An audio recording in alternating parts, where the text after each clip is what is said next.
What's up, brother? Chilling, bro. Maintaining. How you doing? Yeah, doing good, man. Doing good. It's good to talk to you, man. Yeah, bro. Thanks for joining me, bro. It's good to see you, man. How's everything going? Everything's good, bro. Just trying to maneuver through these times. You know how it is right now. Everything's crazy. We're trying to adapt to the current situation, but we just staying positive, bro. Yeah, bro, I hear you, man. Like it's crazy right now and adapting is, it's what it's all about, right? I mean, we're hmm even right now with just chopping it up here and talking, using Zoom and all this virtual stuff. Um, it's interesting how we're putting it to use now. And Yep. actually, I was just saying the other day that even when we open back up and are able to get back to doing stuff, in person, this is here to stay. You know what I'm saying? Like there's gonna be Yeah. they're gonna utilize this, and there's gonna be so many things to do with this. So I think it's pretty fascinating, man. But yeah, bro. So I wanted to just welcome you, and we're on Facebook Live, and people tuning in, and if anyone's got any questions, I want to let everyone know we're live right now with DJ Suelto, all the way from Washington DC, and DJ Suelto is the official tour DJ for Natti, Natasha. So we're going to talk a little bit about that, talk about what it's like. He's traveled the world touring with her, and we're going to talk a little bit about how his career path and stuff like that, and all the things he's been able to do. But before we do that, bro, let's just go back a little bit. What's interesting is I always tell people when we linked up, actually social media, you know what I mean? hmm You Yeah. remember that had to have been probably what, 10 years ago or something like that, or probably like 8 years ago. Maybe Yeah. like 8 years ago. Yeah. And it was wild because I think I told you this before, but I was like working on like some graphics. I was working on some stuff, and then I saw this 3D logo. It said DJ Suelto. hmm Remember that? hmm And Yeah. I was like, damn. I was like, that's cold right there. Cold. Yeah. I was like, that's cold. Yeah. Cold. That's cold. So I was like, that's cold right there. And I was like, let me look up this dude and let me see, what's going on. And then I looked you up and saw everything you were doing in DC, and that's when, I don't know, you were a few years into the business, I think, at that point. Yeah, right? probably like 4 years, like 3-4 years, maybe deep into it. Yeah. Yeah, and then that's when we linked up, and then from there, actually, I want to talk about that. So you were doing Red Link Radio at that time, right? Yes, I believe I was still at Red Link Radio at that time. Yeah. Okay, and then so for everybody, anyone that doesn't know, that was Don Omar. That was Don Omar's radio show, right? Or Yeah, it was Don Omar station. It was in New Jersey, and that's when I got the opportunity to go over there, meet him, link up with him, become one of his radio DJs around that time. nice, Yeah. nice. How did that come about?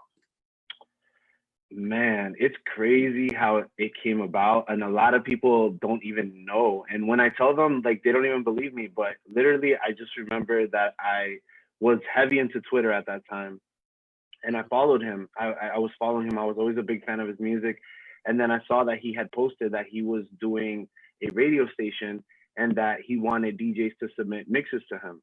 Mm-hmm. So I'm like, all right, whatever. I had a pretty good SoundCloud at the time. I had, like over 100 mixes, and everybody was tuned into my stuff. I'm like, let me send him some of my stuff, thinking like, legit, bro. I sent him like 2 throwaway mixes, like one house, like it had weird house, like Adele and like weird stuff, and another mix was like reggaeton. Yeah. At that time I was still starting out. I wasn't like the best professional DJ, but I knew what I was spinning. So Right.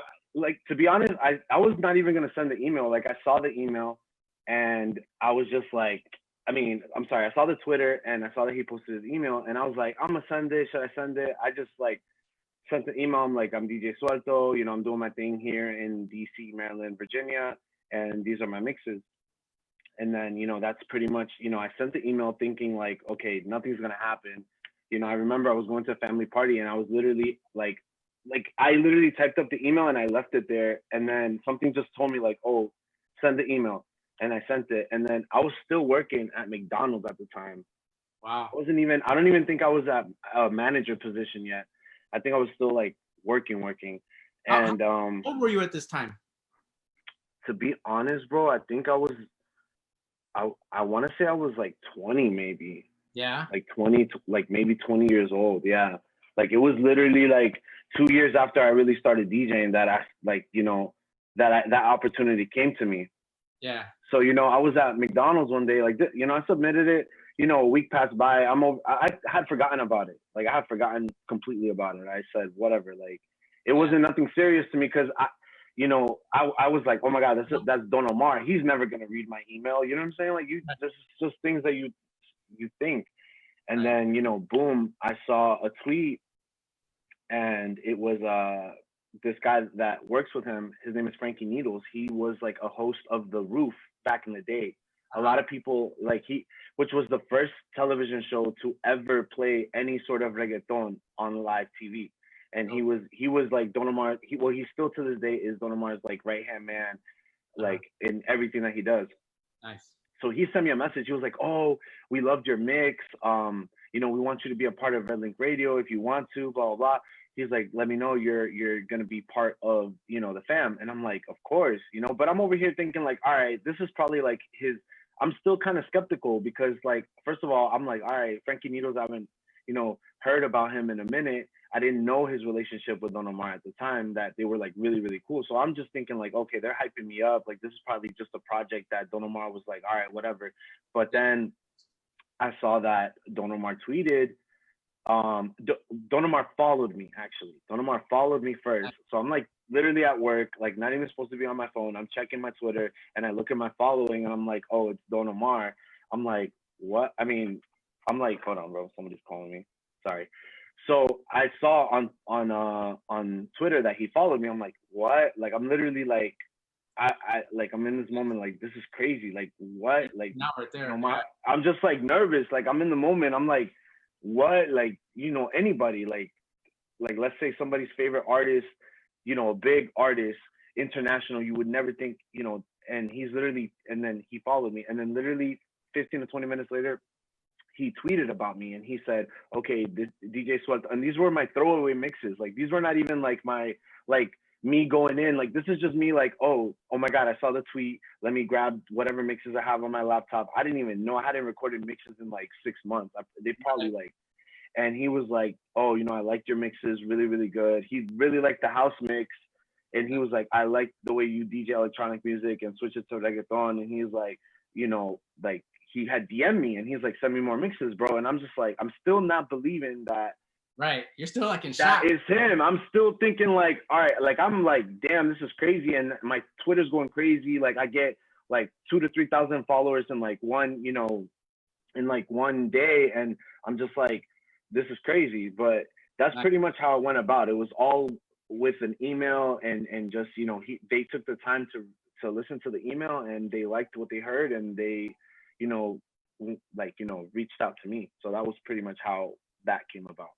Bro, I love that, bro. That's fascinating, man. And once again, like the power of social media and just throwing, and I always tell people that because, like actually like my boy in Chicago, Tim Spin and Shomer, that's how we linked up. You know what I'm saying? Like I reached out on social media and we linked up and just, became friends and just honored to call him a friend, like how we linked up, you and me. So, it's powerful, man. And that's fascinating. So what was it like when you first met him in person? Well, it was funny because I still was like skeptical about everything. So then I kind of, I saw that they had a radio station in New Jersey, but they never formally like told me, hey, come through. I had to kind of like sneak my way in there. Like I would, get cool with like the program director that was there and all the other DJs and personalities at the time. Yeah. They were all like, oh, you're cool, whatever. Whenever you want to come and do your show live, let me know. So I went one day. I was like, F it. Like after the club, got in the car, drove there. I was like, yo, I'm out. Like as soon as they told me you can come whenever, it was like they told me you can come whenever Monday, and I went like Friday. I was like, I'm like, I'm gonna continue this because I was already getting hype back home. Like people were like, yo, like he's with Don Omar. Like I was seeing like the hype, you know, that was going on. So I'm like, let me see what this is about. Let me see what I can do with this, because I don't know if this is a now or never type of situation. So I went out there still not expecting that I was going to meet him. So I'm just like walking in, you know, I don't know what to expect. Like this is in New Jersey. Like it's like in some suspect, like, you know, it's out there in like some weird like countryside like part of Jersey I've never been to. I've only been to New York. I've never been to New Jersey. I don't know anything about the roads, parking, none of that. I'm driving there, and I just go in, and then I'm walking in. You know, they open the door for me because they had like a security system. Walking up, and I'm just like, all right, I'm probably gonna see the program director and the people that work here. Boom, Don Omar's right there in the room, and I'm just like, I just freeze up, and I'm like, yo. And the person that was with me, I was like, yo, I'm like, that's Don Omar. Like we both froze like on some like.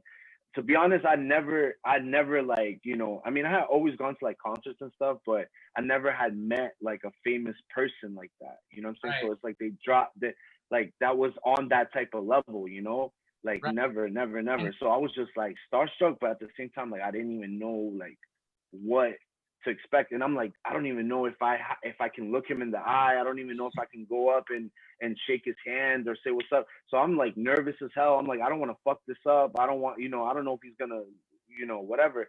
So I just go in, you know, and he's like, oh, Suelto, what's up, mi hermano, blah, blah. He comes up, he gives me a pound, he gives me a hug.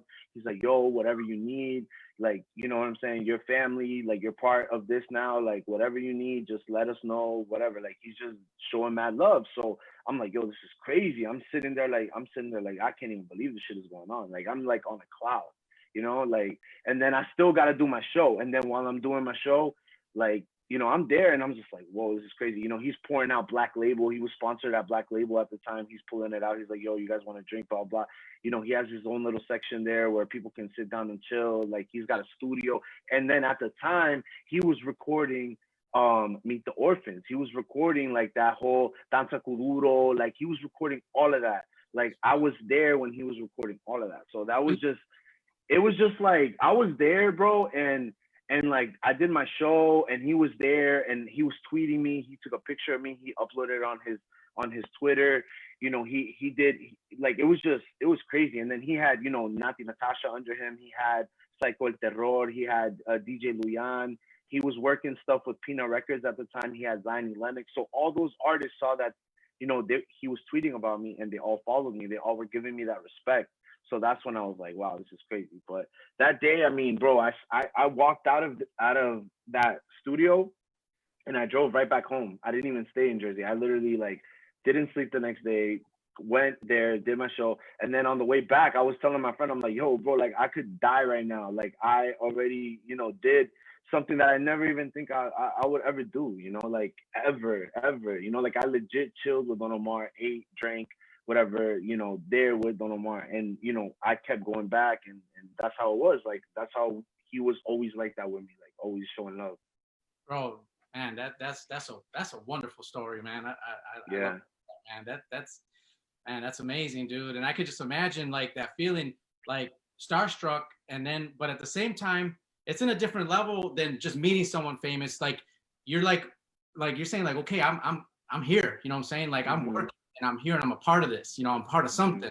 So you're meeting them like on that level where you know you're coming up too. You know what I'm saying? And you're doing your thing, and it just. I can just imagine the emotions and stuff like that. And then he's there watching you mix. Were you mixing live or did you have like?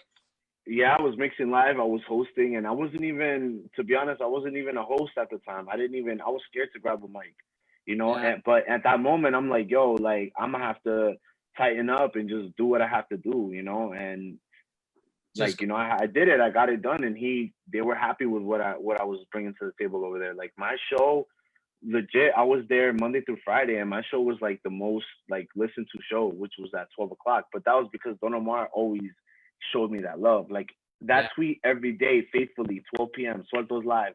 Suelto's killing it with this, and he would listen to it, and he would critique it too. He would be like, "Oh, you should play some of this. You should play some of that. I need you to do." He's like, "I need you to do a Daddy Yankee versus Don Omar mix." He's like, "But I need you to put those songs together and make it seem like we're going at each other." And I'm like, "Yo, I was there like starstruck. I'm like, I got you," and I'm just grinding. I don't even know what's going on. I'm taking off from work, and I'm not even thinking about how I'm gonna make money. I'm just in the moment. I'm happy to be Right. here.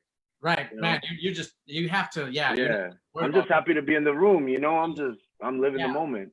It's like you're on that path, and it's like, you know what? I don't know where exactly this is gonna end up, but I know I'm doing something. I'm doing something right here.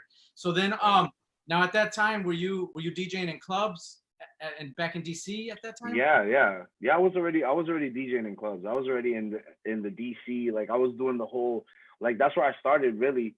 Yeah. The first club I did was in Virginia, but then for real, like I started getting my residencies in DC because I got opportunities at clubs in one club in DC and then they liked the way that I played, and I started playing in all like the high class, like, bougie clubs in DC. Yeah. That's dope, dude. And then so then when you were doing that Red Link radio show, you were traveling to New Jersey every day? No, I wasn't going every day. Oh, I was going every week. And then like more towards the end when like it was like the project was not doing as well. I would go like, every 2 weeks, but I was always sending and submitting mixes all the time. Like oh, I God. would, So they were yeah. playing, Well, that's the thing, and that's another thing too. Like my show was an hour long, so I had to legit do an hour long mix and then do the vocals for the show, and I would have to do that Monday, Tuesday, Wednesday, Thursday, Friday. So even like when I was leaving on Saturday back to the DMV to go to the club at night, and then I still had to Sunday night. I already knew I have to do my munch mix for Monday and Tuesday actually, and that would take me 2-3 hours because I'm like I want to play something different, and they would have to give me new music and exclusives, and I would always have to program them and all that. It was very interesting because it was like I was just grinding. It was something that I like to do. I like the challenge. Always. Yeah. No, that's dope, man. And then so let's fast forward a little bit because what I like when we talk about, like, obviously, you came to Milwaukee. That was a big deal, bro. That was a big deal. Yeah, that was Milwaukee, popping. That was crazy. Milwaukee loves you, bro. You have Yes. you have a huge fan base here, bro. Milwaukee loves you, bro. And when you came out here, was that was like when you started touring, was it, or when you started to kind of get out of, aside from what you were doing on the radio show? Yeah. I mean, I think I had done maybe like one club in, not even, I don't even think, I think I had done like, Virginia Beach and Richmond, which are places that are like 4 hours away from me. I will go like 4 hours max. And then I think I went to Connecticut, and that was when I got introduced to the whole New York style of DJing and the whole culture up there, up north as well. And then, but I really wasn't like, like after that, that I started really, before I got with Natti, that I was like, I'm going to New York, I'm DJing in Boston, I'm DJing in Providence, Orlando, Miami, Las Vegas, it wasn't until then. So. No, that's dope. And then like I think when we brought you here, that was about like 2013-ish, somewhere around there. And then you've come here several times afterwards, and we linked up, and it's always been a good time. But so then you ended up getting with like a dream job, dude. You were like touring the world with Natti Natasha. She's blowing up right this time. Right. So tell me a little bit about that, man. I mean, like, what can you share with us? How did that happen? How did that come about? Well, it's funny because I always saw Natti at the office, but we never formally like talked or really knew each other like that. She had just followed me on social media, and then I would always get her new music, so I was always the one that would premiere all her new music, and I would always put her like in all my munch mixes, and she always used to show me mad love on social media, when she was like buzzing with Don Omar. Yeah. So, but I never really had that like close friendship with her. Like I knew her, I would see her all the time, I would smile, she would smile back, but it was never like we talked like, oh hey, whatever. Like it was just, she was there and I was there, and that was it. So then there was a mutual friend that worked with Don Omar as well at the time that, started managing her. So then my boy DJ Robin, who was Don Omar's DJ at the time, later on when we stopped working for Don Omar, like me and Natti, like he had hit me up and was like, oh, you know, like Sony needs a DJ, like Sony, the company, the label. He was like, they need a tour DJ. He's like, and I want to recommend you. And I was like, wow, like thank you, you know, like yes, I'm down. Because at the time I wasn't really doing nothing with Don Omar, and I mean I had toured with, you know, a couple of artists, you know, um like Tali and Lito Quirino, you know, some of the New York artists up there, Sensato, you know, I've done some stuff with them, you know. But it was never, you know, like nothing concrete. But anyway, so Robin told me, hey, you know, I want you to be a part of like this, you know, and I'm like, okay, I'm down. So then they called me back and then they're like, oh, it's for Natti. I'm like, oh, that's what's up. I'm like, yeah, hell yeah, you know, that's what's up. So then me and her, you know, after the first show we linked up, it was like we were just cool, like cool as hell. Like she was just like such a cool chick. She's funny, you know, like she's down to earth. She, you know, she likes to like play around, joke around a lot. She's very positive and she's a very hard worker. So it's like, in a way, like she's more extreme and more disciplined than I am, but I like that about her. Like that's how we clicked up instantly, and you know, everything was cool. And then after that, I felt like she was probably like, okay, this is gonna be my DJ. You know, he's always showed me love. You know, he went with the new music, and now like she always, like, even to this day, she'll always, after every show, she'll be like, thank you so much, like, you know, thank you for being a part of this. You know, even with like, you know, her actually giving me now, you know, flipping it around, that she's on a bigger scale, you know, now she's giving me the opportunity to, you know, be there next to her, you know what I'm saying, during the shows, and getting, you know, my credibility as well, you know, up, you know, I'm blessed to be there, you know. Right. Where was that first show at? Do you remember? Well, look, bro, it's funny because I was actually Natti's DJ for like 2 to almost 3 years, until she actually really started like touring, like going, like when she started with like Peanut Records, like, you know, when she signed to them, that's when she really started, like, you know, buzzing. A little bit before that, she did have a song with Daddy Yankee, and it was generating a lot of, like, people were like, oh, you know, Natti, she's trying to do her thing, you know. Mm-hmm. And after that, it was just like everything catapulted, you know. So that's pretty much how it went down. Right, because then it just, I mean, then she blew up, you know what I'm saying? And then she blew up, yeah. That's wild, man. And then so, like, basically you've done like world tours, right? Yeah, I've been all over, bro.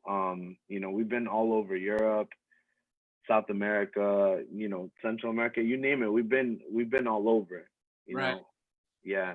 And like, I know, like, obviously, you know, because, you know, I'm seeing, like, you know, you're traveling, and I'm seeing stuff you're doing on social media and all the shows and everything, and I know, like, you know, you're going everywhere, and that was going super strong, obviously, and then obviously then we have the shutdown of the pandemic, but I mean, everything, you guys were just traveling and doing really good all the way up until that point. So that's fascinating, man. Thank you for sharing that, bro, and congratulations with all that, man. That's what's up. Thank and you. I know we're gonna do this, and you're gonna keep on building, man. So with this whole, like, with this whole pandemic, what are some of the things that you've been doing, like, to adapt? Because I know, you know, it's touch and go, and, you know, week by week, and in different markets and stuff.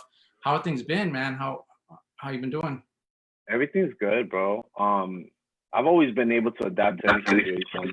You know, I'm always like, okay, what am I gonna do next? What am I gonna do next? You know, I always try to get different, you know, I try to do different things, you know, open different businesses. But for real, I worked on myself a lot, bro. You know, like mentally, I was home. You know, I spent a lot of more time with my family. You know, and I got to really learn how to run businesses from home. Really, you know, that's really what I've been doing this whole time. And, you know, now, you know, the DJing, it's getting, you know, back little by little. You know, it's up and down per week, but, you know, now it's getting back. But, you know, I think that this has taught me more than anything, you know, how to, because it's like you always have to be prepared no matter what. Right. You know, I always knew that, but now it's like, all right, for real, you have to always be prepared, you know? Yeah. Sure, all of us, man. And we talked, and I know we talked about that before, and especially with the businesses and diversifying and stuff. And so, like, aside from the DJing, several things going on, right? You have like the hustle. You have the Hustle Team brand. Is that like where you clothing or? Yeah, I have the Hustle Team brand. It's always been my clothing brand. It's always been like, because I like to hustle, and it's just merchandising, At the end of the day, like, I have a lot of people that rock with me, and they always like to show me love, and they like to wear the hats, they like to wear the shirts, the hoodies, whatever. It's like they're part of the team, like they're family too. They get down. Nice. So that's a clothing line. I'm not really too like, oh, this is a clothing line on it. It's more like if people ask me like, hey, can I get this? Can I get that? I'll hook them up. I'll give them to them. You know what I'm saying? Like I want them to rep. But yeah, it's definitely a clothing brand. And then I have my custom Harper Designs, which is my custom t-shirt embroidery, which is what I opened up during the pandemic. The business I opened up. Yeah, I was gonna ask you. Well, actually, I started it in December. Really, in December I started doing it. But then really, really like going off on my own, I started like January, like where I was like, all right, I'm gonna do this on my own, and just try to do the best that I can at it and learn, because I had to learn everything, from scratch.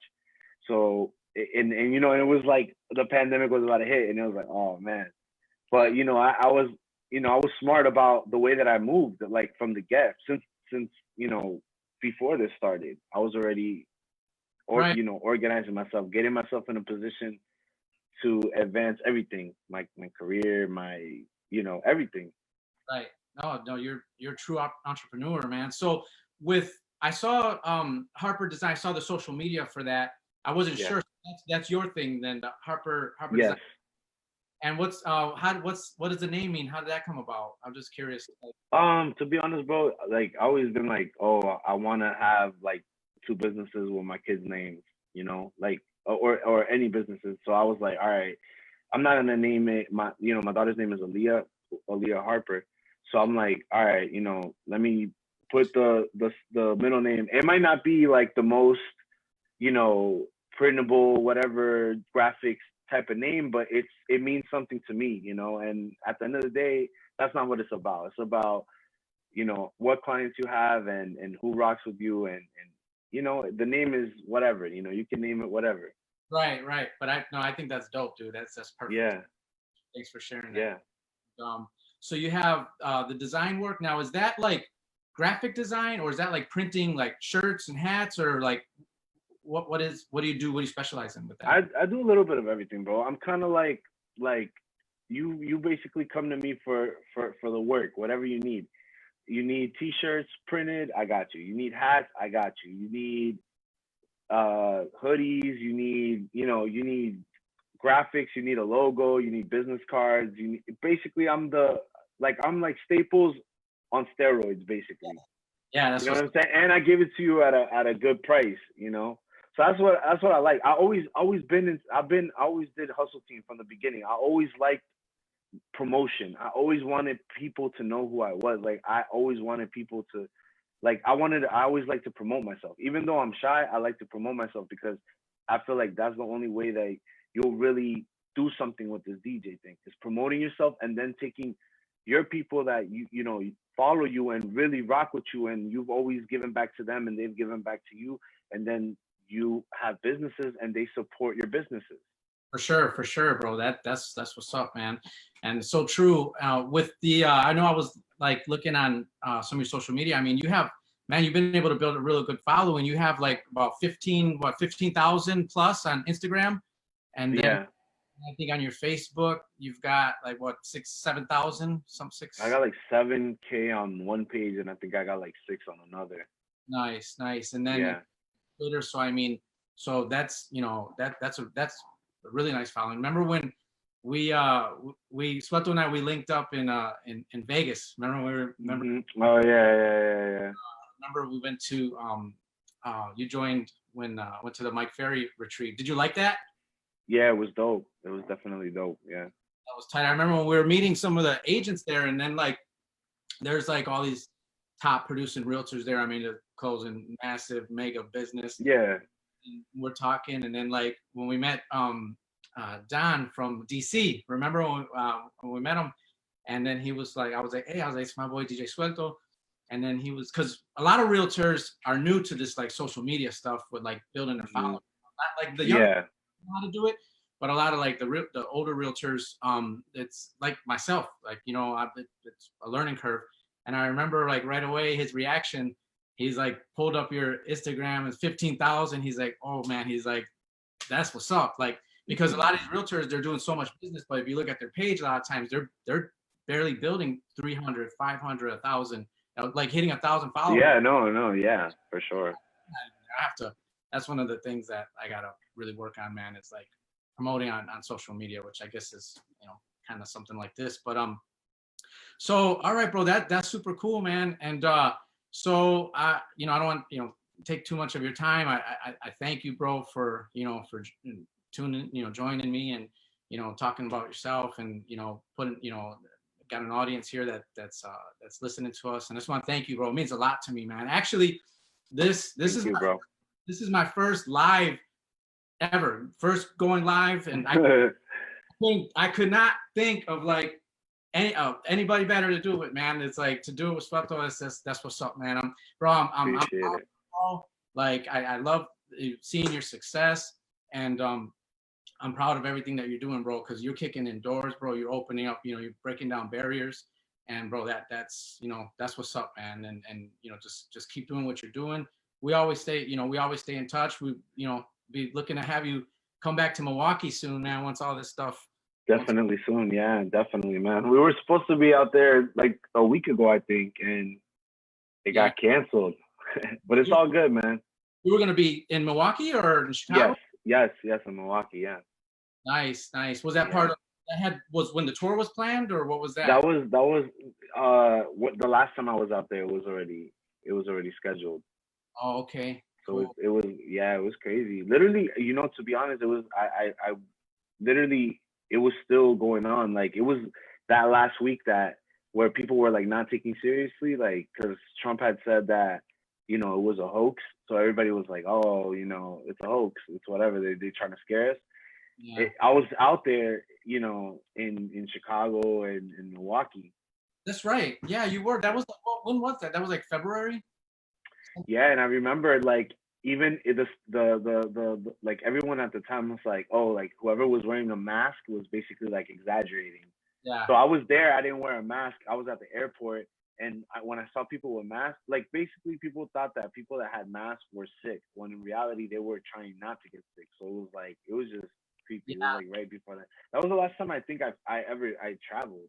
Was that the last time? Was the last time I traveled? I was in Milwaukee. I do remember. I remember we talked because I remember we were talking, and then when you got back to DC and stuff, and then that's when like shortly thereafter, that's when just like the world changed, man. Everything changed. Yep, pretty much. That's pretty much. So, for everybody that's watching, how can they link with you? How can they follow you? How can they find you on your? All my social media, Instagram is at DJ Suelto. Facebook, facebook.com/DJ Suelto. My Twitter at DJ Suelto. Nice. And yeah. So everybody, be sure to follow DJ Suelto. I know Milwaukee's got a special place in your heart, bro. I know that. Yes. That's like my second home, bro. That's for sure. My second home. They showed a lot of love. The first time I was out there, every time I've gone out there, it's always been love. Always. I remember that first event that we did, man. And I remember, man, I was really happy how all that worked out, man. It was just real success. Yeah, that's dope, man. I thank you, bro. I thank you. If it wasn't for you, I would have never been out in those areas. For real. You're welcome, bro, man. You're welcome. Yeah. Thank you, man. I mean, I value our friendship, man, and I'm just, happy to talk to you. And anything you need, man, just call me up. You know what I'm saying? Anything I can do. So everybody, be sure to follow DJ Suelto. Keep up with everything he's doing. You're still working with Natti, right? Once everything kind of gets going and stuff. So be sure to follow DJ Suelto. And then Suelto, with the graphic stuff, do you ship everywhere? Like, can people? Yes. They can follow at Harper Designs with a Z at the end. and just follow. We ship. All right, cool. So there you go, man. He can, Suelto. I mean, this dude's super talented, and he'll take good care of you. So anything you need, be sure to link up with him. And but hey, listen, bro, I want to thank you, man. Thank you so much for doing this. Thank you. Means a lot to me. And this one, we didn't do. I'll kind of say this real quickly. We didn't do a lot of promotion, and at first I was thinking I got like a superstar here, but we didn't do a lot of promotion at first, and we talked about this a little bit. Just because I didn't know exactly how all this, there's a learning curve for me just with all the. Same here. Same here. So like with the Zoom, we've been doing the Zoom with, business, real estate, and the now rap stuff. And the more and more I'm getting used to it, I'm like, okay, I like this. And, I started getting other ideas and stuff. So we didn't necessarily, at first I was thinking, man, we should just blast this and like get a flyer done and get thousands of people and all that to tune in. But this was, we want to just kind of see how this will go, and I'm happy that we're able to do this. But we're gonna bring it back, right? Yes, for sure, for sure. We'll get the. For sure, I got a lot more to say. There's so much more. So, but yeah, bro, I want to thank you, bro, for your time today. God bless you. God bless the family. So you now, I hope it's okay to share this, but you have a daughter and you have another baby on the way, right? Yes, a baby boy. Oh, you have a boy on. So when is your girl's due date? The 23rd of this month. Yeah. Yes. Oh wow! Oh, how's she doing? How's everybody? She's good. Everything's good. Thank God. She's ready, right? I'm sure. Yeah. So, we are. So, bro, we'll say hi to her for me. I will. God bless you guys, and anything you need, bro, hit me up. And but we'll leave it there. Thank you everybody for checking us out. And like I said, we're gonna bring this back. We'll be doing it again. So for sure, bro. Thank you so much. All right, Suelto. Take care. Bro. All right, you too, bro.